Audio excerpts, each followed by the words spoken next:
दोस्तों सलमान अज़हरी साहब 8.5 महीना 9 महीना जो है जेल की सलाखों के पीछे रहने के बाद जो है इनकी सुप्रीम कोर्ट से रिहाई होने के बाद आज मदनपुरा इलाके में वो बड़ी मस्जिद में जो है यहाँ पर नमाज पढ़ने आए और यहाँ पर जो है उन्होंने लोगों से भी बात की। लोग यहाँ पर बड़ा हुजूम लगा हुआ है। अस्सलाम वालेकुम सलमान साहब। वालेकुम अस्सलाम वरहमतुल्लाहि ताला वबरकातुहू। सलमान साहब क्या कहना चाहोगे आप? 8.5 महीना आपको जो है बंदिश में रखा गया। अल्हम्दुलिल्लाह मुझे इस बात का इत्मीनान है कि हमने न कभी कोई गलत किया था और न ही गलत बोला था। आज भी हम उस बात पर कायम हैं। 8.5 महीने की कैद क्या, 8.5 साल की कैद के बाद भी यही बात रहेगी कि जो हक बात है वो हम अलल ऐलान करेंगे। हमने कोई गलत नहीं कहा और ये हमारे मुतालिक सबसे बेहतरीन जो इंसाफ आया है वो सुप्रीम कोर्ट का है। वो आपने भी देखा होगा और सब वायरल है। और सुप्रीम कोर्ट ने जो फैसला दिया है वो हम सब के सम्मान के लिए काफ़ी है, सारी कम्युनिटी के लिए भी। और इस तरह की तमाम जो हरकतें करते हैं, छोटी सी चीज़ को बड़ा बना करके पेश करते हैं, उन सब के लिए भी सुप्रीम का ऑर्डर मैं उसका बहुत सम्मान करता हूँ। ख़ास तौर पर ये उन्होंने कहा है कि हमने कोई हेट स्पीच नहीं की है। और हकीकत बात है, मैं पहले भी कहता रहा, मैं किसी कौम को या किसी पर्सनल शख्स को टारगेट करके कभी नहीं कहा। मैंने किसी को टारगेट करके कभी नहीं कहा। ये और बात है कि डाइवर्ट करके कुछ लोगों ने इसको इस तरह पेश किया था, लेकिन देर से ही हमारे हक़ में फ़ैसला आया है, हम उसका आधार करते हैं। अच्छा, जब एक वीडियो आया था जहाँ पर आप बराबर नहीं चल पा रहे थे तो आपके जो फॉलोअर्स थे बहुत चिंता में थे कि यार हज़रत को क्या हो गया, कहीं किसी ने बदतमीज़ी की या क्या की। तो उस वीडियो के बारे में और आपके साथ जो है गुजरात ATS या वहाँ के लोगों ने कैसा बर्ताव किया, लोग जानना चाहते हैं। उसी वक्त मुझे भी ये खबर पहुँची थी कि इस तरह की बातें बाहर वायरल हो रही हैं। ऐसी कोई बात नहीं थी।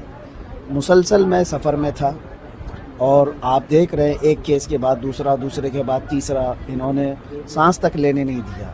एक जगह FIR किया, यहाँ बेल हुई, दूसरी जगह किया, वहाँ बेल हुई, तीसरी जगह किया।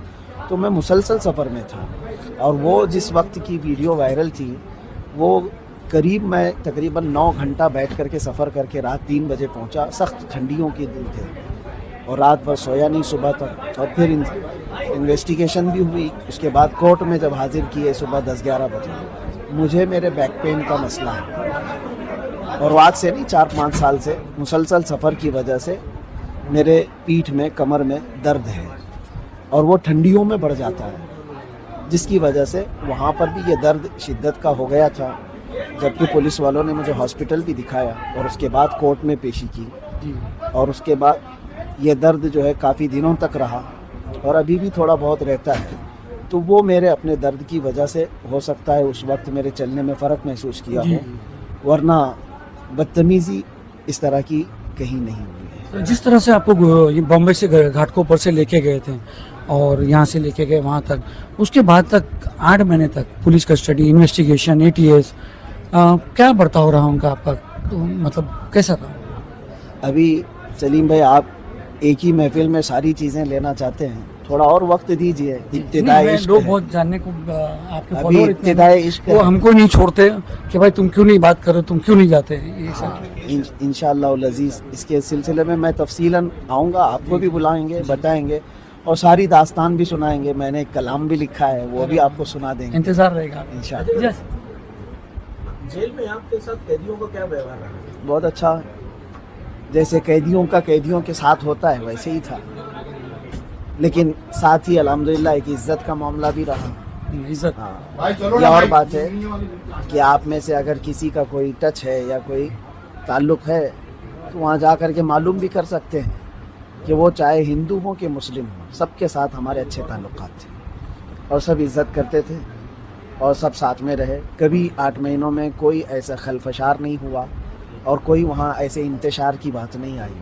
अगर हम इसी तरह भड़काऊ मामलात किए होते बाहर भी तो जेल में भी ये सारी चीज़ें होती हैं, क्योंकि जेल में तो सारी कम्युनिटीज़ होती हैं और ख़ास तौर पर वहाँ पर किसी की इस तरह की पकड़ भी नहीं होती। सारे क्राइम किए हुए बादशाह होते हैं और लड़ने मरने को तो एक पाँव पे खड़े रहते हैं, लेकिन अल्हम्दुलिल्लाह कभी ऐसी नौबत नहीं आई। اس لیے کہ ہم وہاں پر بھی محبت کا پیغام پھیلاتے رہیں. جی آپ کے فالوور کو کوئی سندیش دینا چاہتے ہو؟ بس ہم یہی کہنا چاہتے ہیں کہ حالات سے گھبرا کر اور حالات سے ڈر کر کے ہم حق بات کہنا نہیں چھوڑیں گے.